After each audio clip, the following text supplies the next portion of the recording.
alam mo, kapag bumalik ako sa mga laalang pagkabata ko sa probinsya, parang kahapon lang ang lahat.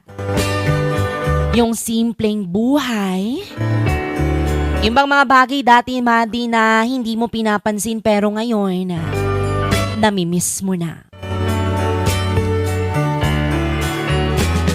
Madi, tuwing umaga, gigising ka sa tilaok ng manok at hindi sa alarm clock.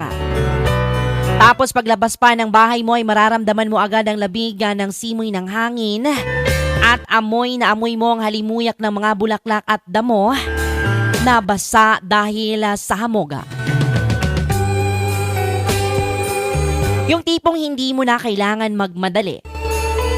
Dati, yung bang walang cellphone na hawak-hawakan, kundi pamalo lang ni nanay kapag late ka nang gumising. Tapos, didiretso ka na lang sa taniman o kaya sa bukid.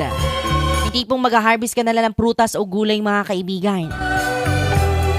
Laging may mga alagang kambing o mga hayop, pati iba't ibang hayop pa yan. Kaya bago pa man makakain sa agahan ay kailangan mo munang unahin na pakainin ang mga alagang hayop na manok at baboy.